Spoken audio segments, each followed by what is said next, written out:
Hello दोस्तों, स्वागत है आपका अपने यूट्यूब चैनल दीक्षित की दुनिया वन में। आज हम बताने जा रहे हैं भगवान विष्णु की अलौकिक कथा। भगवान विष्णु ने बताया पति से दूर रहने वाली स्त्रियां कौन सा पाप करती हैं। तो चलिए शुरू करते हैं। जय श्री विष्णु।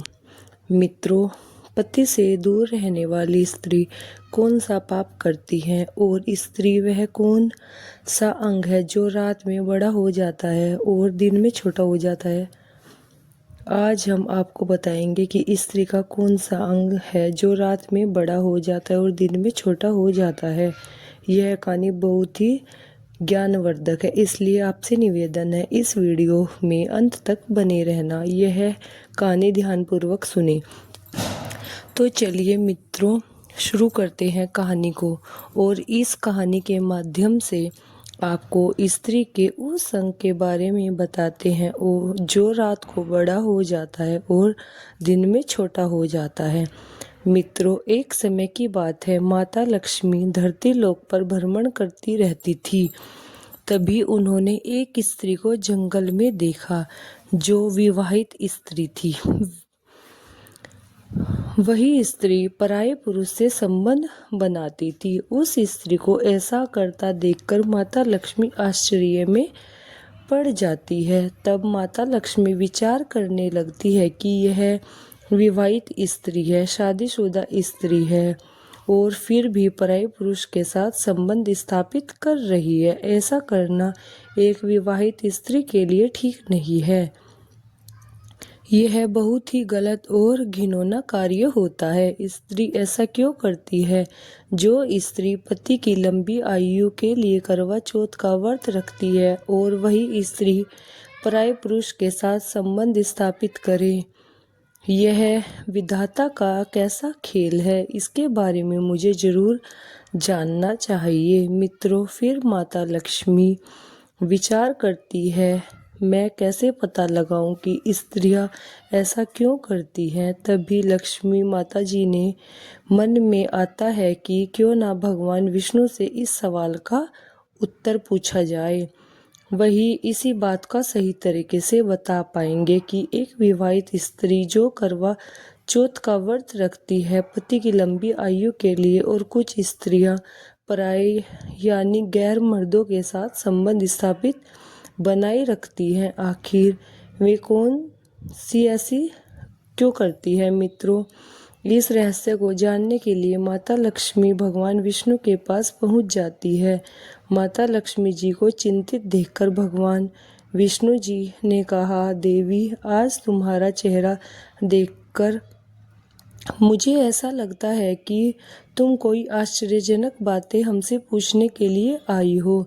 तब तुम बताओ, क्या पूछना चाहती हो? आप निसंकोच होकर हमसे यह बात पूछ सकती हो। तब माता लक्ष्मी ने भगवान विष्णु जी से कहा, हे प्रभु, मैं जब धरती लोक पर भ्रमण कर रही थी तो मैंने एक विवाहित स्त्री को पराये पुरुष से संबंध बनाते हुए देखा।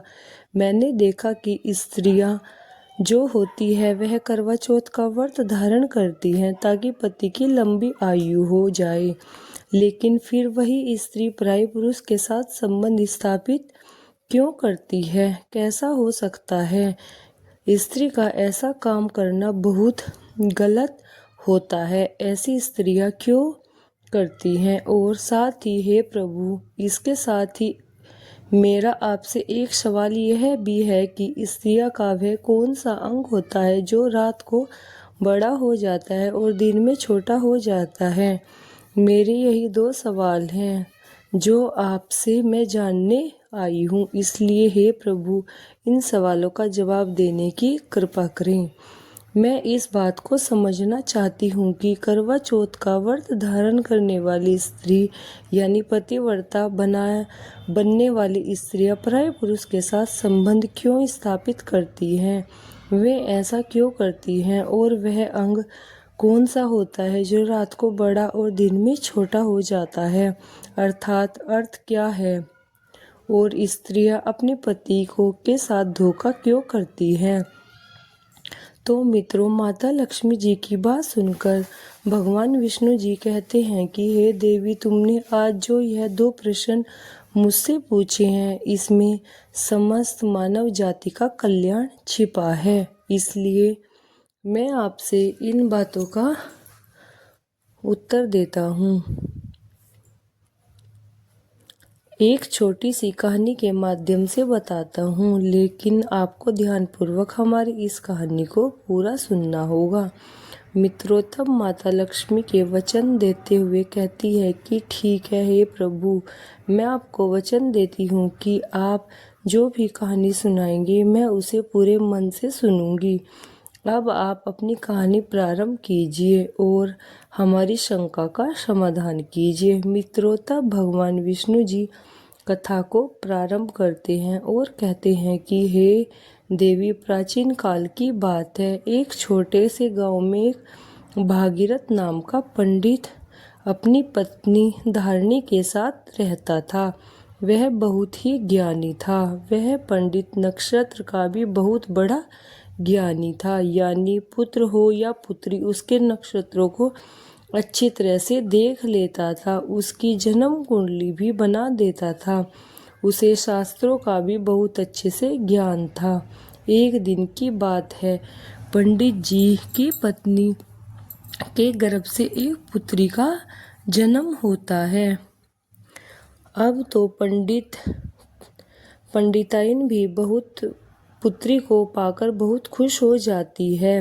परंतु इधर जब पंडित जी ने जब अपनी बेटी की जन्म कुंडली को देखा तो वह बहुत ही घबरा जाते हैं। लेकिन जो बात थी उसने अपनी पत्नी को नहीं बताई, क्योंकि हाल ही में पत्नी ने प्रसव किया था। इसलिए उस पंडित ने वह बात अपनी पत्नी से नहीं बतलाई। अपनी पुत्री को पाकर वह पंडिताइन बहुत ही प्रसन्न थी।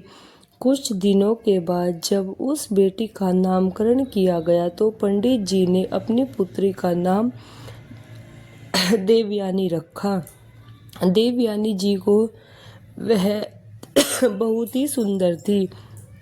धीरे धीरे समय गुजरता गया और बेटी बड़ी होती चली गई। जब देवयानी जी जवान हो गई तो उसके विवाह के लायक हुई तो देवयानी की माँ अपने पति से यानी पंडित जी से कहती है कि हे प्रिय जी, अपनी बेटी जो बड़ी हो गई है वह अब विवाह के योग्य हो गई है। अब आप कोई अच्छा सा वर ढूंढकर उसकी शादी करा दो। पंडित जी जब अपनी पत्नी की यह बात सुनता है तो उस समय वह बात को टाल देता है। कहने का मतलब है कि जब भी पंडिताइन अपनी पुत्री देवयानी के विवाह के बारे में पंडित जी से बात करती थी तो वह किसी न किसी तरह से उस बात को टाल देता था। इस तरह बात टालते टालते बहुत दिन व्यतीत हो गए थे, लेकिन पंडित जी ने अपनी बेटी देवयानी का विवाह नहीं कर रहे थे।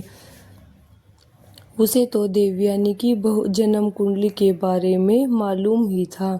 मित्रों, वह पंडित अपनी पुत्री का विवाह इसलिए नहीं करना चाहता था क्योंकि उसकी बेटी की जन्म कुंडली में यह लिखा था कि देवयानी का विवाह जिसके साथ होगा 2-3 साल के बाद वह मर जाएगा और देवयानी विधवा हो जाएगी।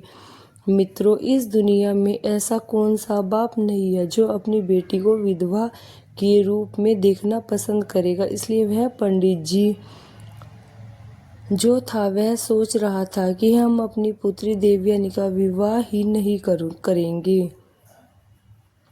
ताकि आगे चल के हमें अपनी पुत्री को विधवा के रूप में देखना ही ना पड़े। धीरे धीरे समय बीतता चला जाता है। अब जो गांव के लोग थे वह पंडित जी को कोसने लगे और आपस में बातें करने लगे कि यह कैसा बाप है, अपनी बेटी देवयानी बहुत दिनों से विवाह के योग्य हो गई है, लेकिन यह पंडित अपनी बेटी का विवाह ही नहीं करना चाहता। एक दिन गांव की बहुत औरतों ने पंडिताइन के पास जाकर उनसे कहा कि हे पंडिताइन दीदी, तुम्हारी बेटी बहुत दिनों से विवाह के योग्य हो गई है, लेकिन आप इसका विवाह क्यों नहीं कर सकते। तब पंडिताइन उस महिलाओं से कहती है कि हे बहन, मैं क्या करूं? मैंने अपने पति से कई बार कहा, लेकिन हमारे पति जी वह मेरी बातें नहीं मानते। गांव की औरतों ने कहा, आप फिर से कहो, बार बार कहो और अपनी बेटी का विवाह कराओ। शायद तुम नहीं जानती, जवान बेटी को अधिक समय तक घर पर नहीं रखना चाहिए, उसके तुरंत हाथ पीले करा देने चाहिए। मित्रों, फिर महिलाओं की बात को सुनने के बाद पंडिताइन उन महिलाओं से कहती है कि ठीक है, आज जब हमारे पति आएंगे मैं उनसे कहूँगी या तो उसका विवाह करा दो, नहीं इसका गला दबाकर अपने हाथों से इसके मार डालो। मित्रों, फिर पंडिताइन अपने घर के अंदर चली जाती है और बहुत ही क्रोध में बैठ जाती है। शाम के समय होता है तो पंडित जी घर पर आते हैं, तो पंडिताइन को क्रोध में बैठे हुए देखकर तो पंडित जी कहने लगते हैं कि अरे भाग्यवान, क्या बात है, किसी ने तुमसे कुछ कह दिया है क्या? तब पंडिताइन नहीं बोलती और पंडित जी कहते हैं कि जो तुम्हारे चेहरे पर इतना क्रोध झलक रहा है, बताओ मुझे क्या बात है? आपको तो शर्म नहीं है? अरे आपको तो लोग कुछ कहते ही नहीं। आज गांव की औरतों ने मुझसे कितने ताने मारे और कहा कि कितने वर्षों से बेटी जवान है और आप विवाह नहीं करा रही हो। शायद आप यह नहीं जानते कि जवान बेटी को अधिक समय तक घर पर नहीं रखना चाहिए। ऐसा करने से माँ बाप को पाप लगता है। जितना जल्दी हो सके जवान बेटी का विवाह कर देना चाहिए। लेकिन आपको तो शर्म ही नहीं है, आप दूसरों को उपदेश देते हो और खुद अपनी बेटी पर ध्यान नहीं देते। मित्रों, पंडित जी ने बात को टालने की बहुत कोशिश की, लेकिन पंडिताई ने कहा कि आज मैं तुम्हारी कोई बात को मानने वाली नहीं हूँ। या तो बेटी का विवाह कर दो या इसे अपने हाथों से मार डालो। आज मैं तुम्हारी कोई बात सुनने वाली नहीं हूँ। लेकिन मित्रों, जो बात थी वह बात पंडित जी अपनी पत्नी को बताता है और कहता है कि ठीक है, अब तुम ज़्यादा ही जिद कर रही हो तो चलो, मैं कोई अच्छा सा वर ढूंढ करके इसका विवाह कर दूंगा। फिर वह पंडित अपनी पुत्री देवयानी के लिए वर ढूंढने लगता है। एक दूसरे गांव में देवयानी के योग्य लड़का मिल जाता है और उसके साथ में अपनी बेटी का विवाह करा देते हैं और अपनी बेटी की विदाई कर देते हैं। उसकी बेटी जो वह 2-3 साल तक खुशी रहती थी और तीसरा साल व्यतीत होने के बाद उसका पति था, उसकी अब मृत्यु हो जाती है। तब पंडित जी अपनी बेटी देवयानी के घर पर बुला लाता है, क्योंकि उसके ससुराल में और कोई नहीं था। कुछ समय के बाद पंडित जी ने दूसरा वर ढूंढा और दूसरा विवाह कर दिया। जब देवयानी अपने ससुराल में गई, उसके कुछ ही सालों के बाद जो दूसरा पति था वह भी गुजर जाता है। अब तो पंडित जी को और भी दुख होता है। पंडित जी फिर अपनी बेटी को घर पर बुला लाते हैं। उधर पंडिताइन ने विचार किया, ऐसा क्यों बात है कि मेरी बेटी की शादी 2 जगह हुई, लेकिन दोनों जगह से ही विधवा हो गई है। अब इधर पंडिताइन भी बहुत दुखी हो जाती है। इसके बाद में पंडित जी ने तीसरा वर की खोज की। तीसरा लड़का मिल जाता है और अब तीसरा लड़के के साथ में अपनी बेटी देवयानी का विवाह तय कर देते हैं। तब विदाई होते समय पंडित जी ने अपनी पुत्री देवयानी से कहा, अरे बेटी, तुम मेरी बात को ध्यान से सुनो और गौर से अमल करो।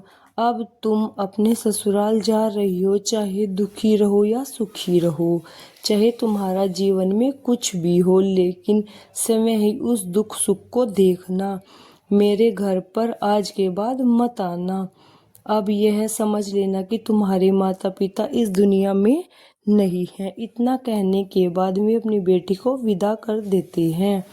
अब बेटी तो अपने ससुराल चली जाती है और इधर पंडिताइन जब अपने पति से बेटी के प्रति ऐसा कहते सुनती है तो पंडिताइन ने अपने पति पंडित जी से कहा कि हे स्वामी, आप एक बात बताइए, आपने अपनी बेटी से ऐसा क्यों कहा कि आप समझ लेना कि आपके माता पिता इस दुनिया में नहीं है, हमारे घर पर कभी मत आना। क्या वह अपनी बेटी नहीं है जो आपने इस समय कहा है? समय अपना ध्यान रखना, पति का ध्यान रखना, आप उसे ऐसा कैसे कह सकते हैं?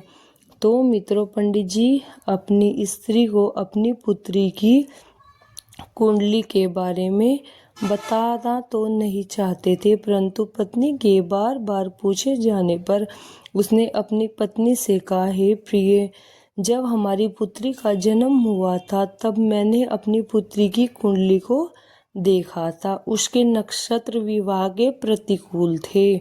उसकी जन्म कुंडली में दोष था कि हमारी पुत्री का विवाह जिससे भी होगा वह 2-3 साल के बाद मर जाएगा या उससे पहले कि उसकी मृत्यु हो सकती है। हे प्रिय, अब हमारी उम्र भी हो चुकी है, हम अपनी पुत्री को कब तक बैठाकर खिलाते? कल तो यदि हम ना रहेंगे तो हमारी पुत्री यहाँ क्या करेगी? अगर वह अपने घर पर रहेगी तो क्या पता भगवान की कृपा होगी और उसके पास बाल बच्चे हो जाएं तो वह बड़े आराम से अपना जीवन गुजार लेगी, ससुराल में रहकर अपना बुढ़ापा व्यतीत कर लेगी। मित्रों, अपने पति की बात सुनने के बाद उस पंडित की पत्नी को अपने ऊपर बहुत शर्म आने लगती है कि मैंने अपने पति को कितना बुरा भला कहा, परंतु उन्होंने हमारी पुत्री का भला ही चाहा था, इसलिए उसका विवाह किसी से नहीं करवाना चाहते थे। मेरी ही गलती के कारण 2 लोगों की जान चली गई है। मित्रों, अब इधर कुछ समय बीतने के बाद उस पंडित की पुत्री के विवाह को 3 साल हो चुके थे। उन 3 सालों में उस पंडित की पुत्री के 2 पुत्र हुए थे। बड़े पुत्र का नाम देव और छोटी पुत्र का नाम यश रखा। अब ऐसे ही समय बीतता जा रहा था। मित्रों, फिर एक दिन अचानक ही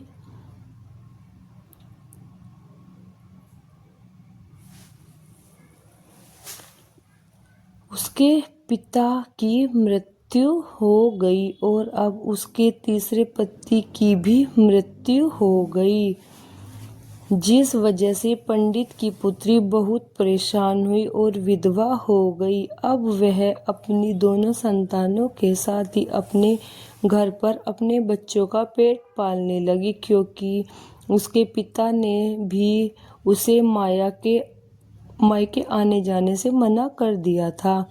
इस वजह से वह अपने पिता के घर भी नहीं जा सकती थी। कुछ समय बाद उस पंडित की पुत्री के जो पुत्र थे वे बड़े हो चुके थे और अपने कार्यों को समय करने लगे थे। बड़ा बेटा जो वेद था वह एक व्यापारी बन चुका था और शहर में उसका खुद का व्यापार था। वह अनाज की खरीदारी करता था और उसे शहर में ले जाकर बेचता था। उसकी राशन की एक बहुत बड़ी दुकान थी। वेद का बहुत ही अच्छा मित्र था जिसका नाम श्याम था। वह उसके गांव के बगल वाले गांव में रहता था। वेद का जो छोटा भाई यश अभी वह पढ़ाई ही कर रहा था। जब वेद बड़ा हो गया तो अपने पैरों पर खड़ा हो गया तो उसकी माँ ने उसका विवाह पास के गांव की एक लड़की जिसका नाम माया था उससे करा दिया था। माया बहुत ही शर्मीली लड़की थी। वह जितनी शर्मीली थी उतनी ही रूपवती भी थी। वेद की पत्नी बनने के सारे गुण माया के अंदर विद्यमान थे। माया जिस गांव में रहती थी उसी गांव में श्याम रहता था। जब वेद की शादी हो गई तो कुछ दिनों बाद वेद फिर से व्यापार के सिलसिले में अपनी पत्नी माया के गांव में माँ की सेवा के लिए छोड़ गया। अपने व्यापार को संभालने के लिए वह शहर चला गया। वेद यह समझ गया था कि उसका छोटा भाई पढ़ रहा है और उसकी पढ़ाई में कोई बाधा ना हो और उसे खाना पीना भी मिलता रहे, जिससे वह समय पर सारे कार्य कर पाए। उसकी माँ की उम्र भी हो चुकी थी, जिससे उन्हें भी कार्य करने में तकलीफ होती थी। इसलिए ही वेद ने अपनी पत्नी माया के गांव में ही छोड़ने का फैसला कर लिया था। जब भी माया को कुछ चाहिए था होता था तो वेद श्याम से कहकर माया को सामान दिलवाया करता था। यदि माया को कहीं आना जाना भी होता था तो वेद श्याम से कहकर माया के उस जगह पर पहुंचा दिया करता था। माया भी शुरुआत में अपनी सासू माँ की बहुत सेवा करती थी और अपने पति वेद से प्रेम करती थी। अब समय ऐसा ही बीतता रहा मित्रों। इधर माता लक्ष्मी को कथा सुनते हुए भगवान विष्णु कहते हैं कि हे देवी, अचानक से एक दिन श्याम वेद के घर आया। उस दिन वेद की पत्नी माया घर पर कोई कार्य कर रही थी। तब उसने बाहर से आवाज लगाई कि अरे भाभी, कहाँ हो, बाहर निकल कर के आओ। उसके पिताजी की तबीयत बहुत ही खराब थी और उन्होंने मुझे आपके पास भेजा है और वे आपसे मिलना चाहते हैं। तब माया ने श्याम की इतनी बात सुनी तो भागती हुई श्याम के पास पहुंच गई।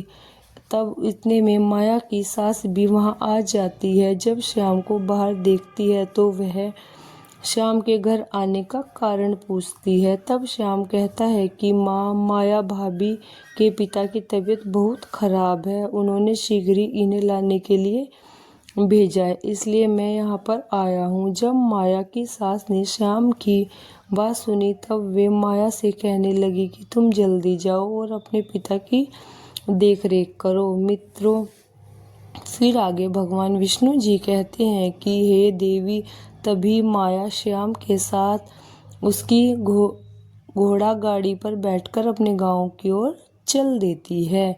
जब घर जाकर उसने अपने पिता को अच्छे से देखा और उसकी देखभाल की तो धीरे धीरे उसके पिता के स्वास्थ्य में सुधार आने लगा। उधर माया का पति तो बाहर रहता था। माया अपने मायके आ चुकी थी, इसलिए वह अपने पिता की देखरेख में लगी रहती थी। इधर श्याम भी रोजाना माया के पिता का हाल लेने के लिए श्याम के घर आया जाया करता था। माया तो श्याम के अंदर यह अच्छाई दिखाने लगती थी। अब उसे श्याम के प्रति लगाव होने लगा था।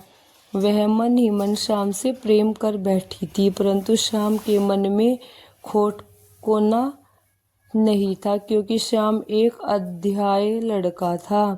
वह कोई काम धाम तो करता नहीं था, बल्कि उसे तो जुआ की लत पड़ चुकी थी। साथ में वह स्त्रियों के साथ गमन भी करता था।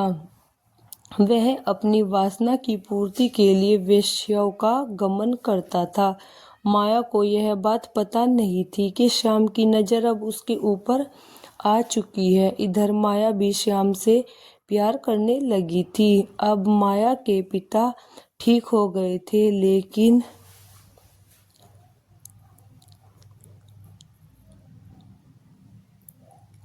माया तो कुछ अलग ही सोच बैठी थी। माया रोज श्याम से के घर आ जाया करती थी, इसलिए माया और श्याम रोज ही घूमने के लिए जाया करते थे। एक दिन जब वे दोनों घूमने के लिए गए थे तब माया ने श्याम से कहा कि श्याम, अगर तुम मेरी बातों का बुरा न मानो तो मैं तुमसे एक बात करना चाहती हूँ। तब श्याम ने माया से कहा कि कहो भाभी जी, आपकी बात क्या है, मैं बुरा नहीं मानूंगा। आज तक बुरा नहीं माना तो फिर अब क्या मानूंगा। श्याम ने ऐसा जताते हुए बोला कि जैसे मैं दूध का धुला हुआ हूँ। फिर भगवान विष्णु जी कहते हैं कि हे देवी, जब श्याम के मुंह से माया ने भाभी शब्द सुना तो वह गुस्से से बोली, श्याम, आज के बाद कभी भी तुम मुझे भाभी कह के नहीं बुलाओगे, अन्यथा यह तुम्हारे लिए बहुत बुरा होगा। फिर श्याम ने कहा, ठीक है, लेकिन फिर मैं आपको क्या कह के बुलाऊं? अब श्याम की बात टालते हुए माया ने कहा कि श्याम, सच बात तो यह है कि मैं तुमसे बहुत प्रेम करती हूँ। इतना प्रेम करती हूँ कि जितना किसी से आज तक नहीं किया। जैसे ही सामने माया के मुंह से प्रेम शब्द सुना तो उसके मन में तो ऐसा समझो खुशियों के लड्डू फूटने लगे। उसका मन खुशी से प्रफुल्लित हो गया, गदगद हो गया कि चलो अब तो मेरा काम हो गया। अब वेश्याओं के साथ गमन नहीं करना पड़ेगा और मेरे पैसे जो खर्च होते थे वह भी बच जाएंगे और घर बैठे हुए भी भोग विलास कर पाऊंगा। मित्रों, श्याम तो माया से पहले ही चाहता था कि उससे प्रेम कर लूं और अब तो वैसा ही हो गया। अब धीरे धीरे बात बढ़ती गई। माया श्याम के प्यार में फंस गई। अब धीरे धीरे बात इतनी बढ़ गई कि सच में उन दोनों के बीच में भोग विलास होना शुरू होगा। कुछ दिन बाद जब माया के ससुराल से बुलावा आया तो श्याम से मिलने के लिए माया ने उसे फिर से एक दिन झोपड़ी में बुलाया। तब माया ने श्याम से कहा, मेरे प्यारे श्याम, मेरे ससुराल से बुलावा आया है। अब शायद मैं तुमसे ना मिल सकूं, इसलिए अब जब भी मुझे तुम्हारी याद आएगी मैं तुमको एक पत्र लिखूंगी और तुम मुझसे मिलने के लिए मेरे ससुराल आ जाना।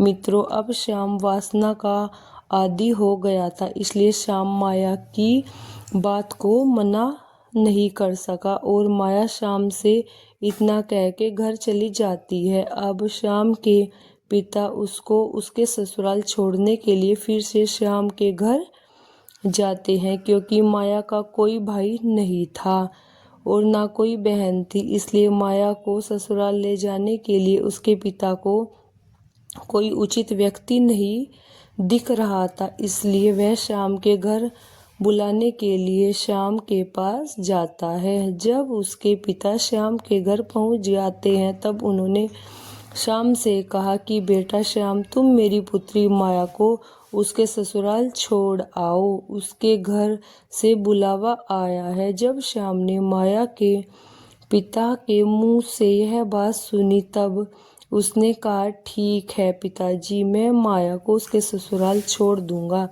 मित्रों, फिर आगे भगवान विष्णु जी कहते हैं कि हे देवी, अब क्या था। श्याम माया को उसके ससुराल छोड़ने के लिए अपनी घोड़ा गाड़ी पर बिठा ले जाता है। अब दोनों घोड़ा गाड़ी पर बैठकर जंगल के कच्चे रास्ते से होते हुए माया के ससुराल पहुंच जाते हैं। फिर उधर श्याम माया को उसके ससुराल में छोड़कर अपने घर को लौट जाता है। जैसे ही दोनों को 2-3 दिन व्यतीत हो जाते हैं तब माया को श्याम की याद आई, क्योंकि जब वह अपने घर पर थी तो रोज झोपड़ी में श्याम से मिलने के लिए जाया करती थी। इसलिए अब वह वासना की पूर्ति के लिए श्याम को पाना चाहती थी, इससे मिलकर एक बार उसके साथ फिर से भोग करना चाहती थी, क्योंकि उसका पति वेद तो अपने घर से बहुत दूर शहर में रहता था।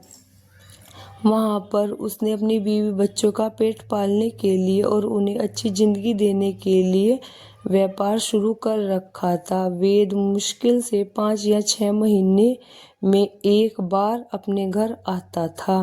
5-6 दिन के बाद वह पुणे चला जाता था। एक दिन जब माया से रहा नहीं गया तो उसने खत लिखा। माया ने उस खत में लिखा कि हे प्यारे श्याम, मुझे तुम्हारी बहुत याद आ रही है। मुझे ऐसा लगता है कि मैं अब तुम्हारे बिना नहीं रह सकती, इसलिए आज तुम मुझसे मिलने के लिए मेरे घर पर आ जाइए। अब क्या था, जब श्याम को माया का खत मिला तो वह फौरन उससे मिलने के लिए उतावला होकर चल दिया। उधर माया भी अपने गांव से बाहर आ चुकी थी। जब श्याम माया के ससुराल जा गया तब भी श्याम को माया रास्ते में मिल जाती है। अब श्याम और माया को वहां एक साथ घूमने के लिए चल दिए। माया की सास को यह पसंद नहीं आ रहा था कि उसकी बहू किसी पराये पुरुष के साथ ससुराल में ही घूमे, अपने मायके में घूमती तो कुछ अलग बात थी, परंतु वह तो ससुराल में ही किसी पराये पुरुष के साथ घूम रही थी।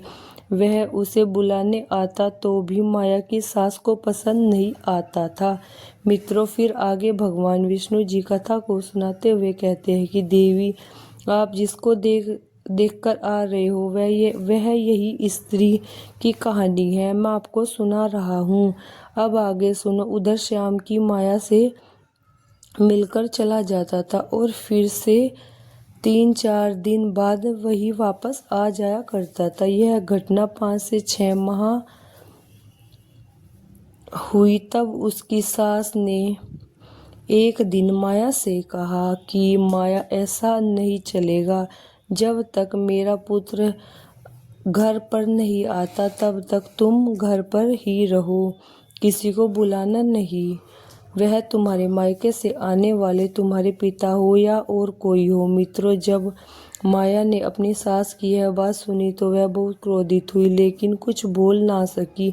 वह अगले दिन माया से श्याम को खत लिखा कि श्याम, अब तुम मुझसे मिलने के लिए कुछ दिन बाद ही आना, क्योंकि मेरी सासू माँ को हम पर शक होने लगा है। जब मेरी सासू माँ घर पर नहीं होगी तब मैं तुमको बुला लूँगी। उधर श्याम अपनी काम वासना रोक नहीं पा रहा था। मित्रों, फिर इसी बीच माया की सास एक दिन 5 दिनों के लिए तीर्थ स्थान पर चली गई। फिर क्या था, अब तो माया को जैसे छूट सी मिल गई। वह फटाफट श्याम को बुलाती है और उसके साथ घर में ही संबंध स्थापित करती थी।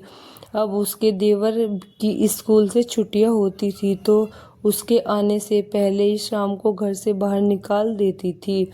एक दिन की बात है, जब श्याम ने माया को अपने घर बुला रखा था, तभी अचानक माया का देवर यश वहां पर आ जाता है।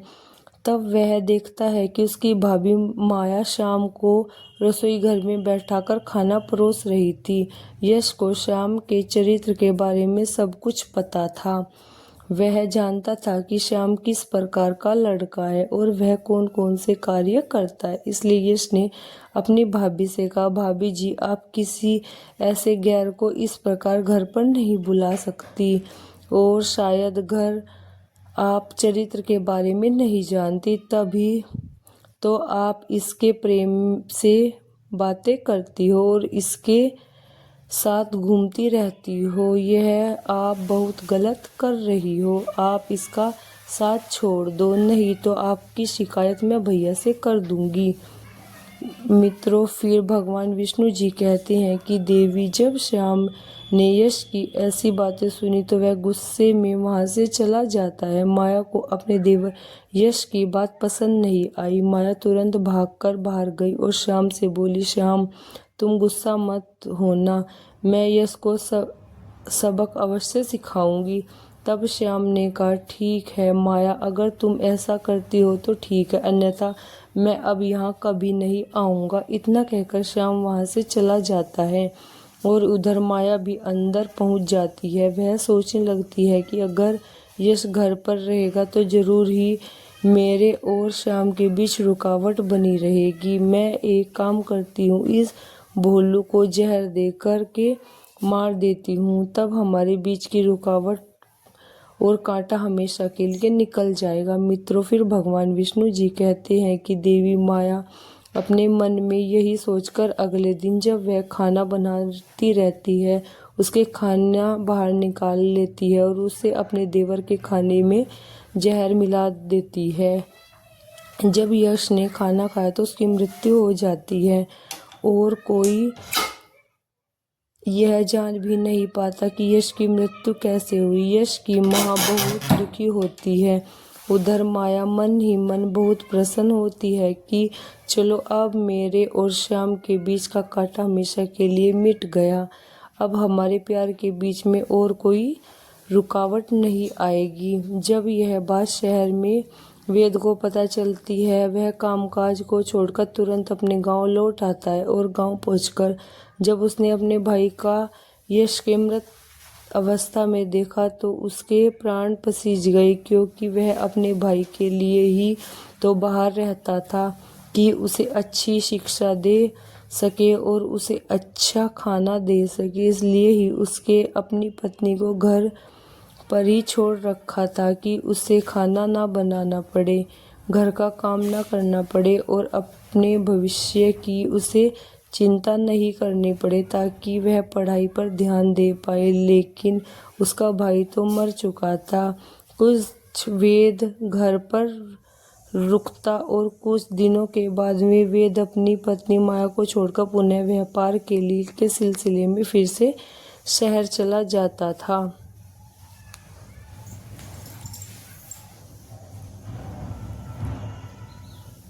कुछ दिन ऐसे ही बीतते तो माया की सास ने माया से कह दिया कि देखो माया, हमारे घर पर यह सब नहीं चलेगा। अगर दोबारा ऐसा कुछ हुआ तो मैं तुम्हारी यह बात वेद से शिकायत कर दूंगी। जब माया ने अपनी प्रेमी श्याम के बारे में ऐसा सुना तो वह जोर से बोली, जिसको जो करना है वह कर लो, कोई बाल विवाह का नहीं कर सकता। मैं किसी से डरती नहीं हूँ, मैं श्याम से बहुत प्यार करती हूँ। मित्रों, जब माया की सास ने माया के मुख से ऐसा सुना तो माया ने बोली, यह तू क्या बकवास कर रही है? तू उस पराये पुरुष के साथ अपने पति के साथ मिलकर दगा दे रही है। मुझे तो लगता है कि पुत्र को तूने ही मारा है। जब तू ऐसा करती है तो तेरे पुत्र भी मार सकती है। फिर क्या था? माया को फिर से गुस्सा आ जाता है। माया गुस्से में बोलती, हाँ मैंने ही मारा है बुढ़िया, और मैं तुझे भी मार डालूंगी। अगर तू मेरे और श्याम के प्यार में बीच में दीवार बने तो मैं तुझको भी नहीं छोड़ने वाली हूँ। मित्रों, फिर अचानक से एक दिन वेद को पता चलता है कि उसकी माँ की मृत्यु हो गई। तो वह सब कुछ छोड़कर चला जाता है और वह देखता है कि उसकी माँ की मृत्यु हो चुकी है। जब माया का पति माया से पूछता है तो वह कुछ नहीं कहती, लेकिन वेद को अब माया के ऊपर शक हो गया था। वेद को बार बार पूछने पर माया जो वह सच सच बता देती है कि मैं श्याम नाम के लड़के से प्यार करती हूँ और आपका भाई और आपकी माँ मेरे प्यार के बीच में रुकावट बन रहे थे, और इसलिए मैंने उनके खाने में जहर मिलाकर उनको बारी बारी से मार दिया। और हाँ, मैं श्याम से बहुत प्यार करती हूँ, मैं उसके बिना नहीं रह सकती। मित्रों, जैसे ही वेद ने अपनी पत्नी के मुख से यह बात सुनी कि मैं श्याम से प्यार करती हूँ, जो श्याम वेद का बहुत ही अच्छा दोस्त था, वेद ने अपनी पत्नी माया से कुछ नहीं कहा, बस इतना कहा कि अब तुम ऐसा करो, जितना जल्दी हो सके तुम मेरे घर से निकल जाओ और अपने प्रेमी श्याम के पास चली जाओ, क्योंकि वही तुम्हारे लायक है, मैं तुम्हारे लायक नहीं हूँ। वही तेरी इच्छा पूरी करेगा। मित्रों, फिर क्या था? अब तो माया को छूट मिल चुकी होती है। उधर श्याम भी आ चुका था। माया श्याम के साथ घर पर पहुंच जाती है। कुछ दिनों तक तो वे सब ठीक से चल रहा था, लेकिन कुछ दिनों के बाद माया को पता चला कि श्याम बहुत ही नीच जाति का व्यक्ति है। वह पराई औरतों पर अपनी गंदी नज़र रखता है और उससे यहाँ बकरी का एक तबेला है, वह बकरी को चराता है। अब तो माया अपने प्रेमी श्याम के साथ बकरी चराने लगती है और अपने भाग्य को कोसने लगती है। कहने लगती है कि यह क्या हो गया, मैं कहाँ फंस गई हूँ। अरे, मैं तो एक रानी की तरह अपना जीवन व्यतीत कर रही थी, कहाँ वासना के चक्कर में फंसकर मैंने अपने पैरों पर कुल्हाड़ी समय ही मार डाली है। अब मेरा बुढ़ापा कैसे कटेगा। मित्रों, फिर भगवान विष्णु जी कहते हैं कि हे देवी, यह सोच सोच कर माया अपने माथा पीटती है और अपने किए पर पछता रही होती है। उधर वेद ने एक अच्छी सी स्त्री को देखकर विवाह कर लिया और दोनों साथ साथ रहने लगे। उधर माया का श्याम के साथ बहुत बुरा हाल हुआ था। वह अपने भाग्य को बार बार कोस रही थी कि यदि उसने वेद को धोखा ना दिया होता तो आज वह एक रानी की तरह राज्य करती। फिर भगवान विष्णु जी कहते हैं कि हे देवी, स्त्री का आज तक ना कोई समझ पाया और ना ही कोई समझ पाएगा। स्त्री एक ऐसा मायाजाल है जो समय आने पर बदल जाता है। स्त्री अपनी हो या पराई, उस पर कभी भी भरोसा नहीं करना चाहिए। मित्रों, भगवान विष्णु जी आगे कहते हैं कि हे देवी, मैं खुद पता नहीं लगा सकता कि स्त्री के अंदर क्या चल रहा है। हमने स्त्री को बनाया जरूर है, लेकिन फिर भी मैं स्त्री के अंदर की बात को नहीं जान सकता। इस संसार में ऐसा कोई नहीं है जो स्त्री के मन की बात जान सकता है। स्त्री किसी की भरोसेमंद क्यों न हो, फिर भी उस पर भरोसा नहीं करना चाहिए। पता नहीं किस वक्त वह धोखा दे जाए। इस दृश्य के देखकर ऐसी बात नहीं है कितनी स्त्रियां पतिव्रता होने का नाटक करके अपने पति के सामने रहती हैं और गैर मर्दों के साथ संबंध स्थापित करती है। मित्रों, पहले सवाल का जवाब जो था वह माता लक्ष्मी को मिल चुका है। इसके बाद भगवान विष्णु जी कहते हैं कि हे देवी, साथ ही साथ मैं आपको यह और बता दूं कि कौन सी स्त्री है और वह कौन सा पुरुष है जिससे हर व्यक्ति को हमेशा दूर रहना चाहिए। तो जो एक स्त्री पराये पुरुष के साथ संबंध स्थापित करती है, उसके साथ उठती बैठती है और अपने घर को छोड़कर दूसरों के घर पर ध्यान देती है, अपने को पराया और पराये को अपना समझती है, तो ऐसी स्त्री से हमेशा पुरुषों को बचना चाहिए। ऐसी स्त्री हमेशा आवश्यकता पड़ने पर मायाजाल में फंसा लेती है, जिससे निकलना अत्यंत कठिन हो जाता है।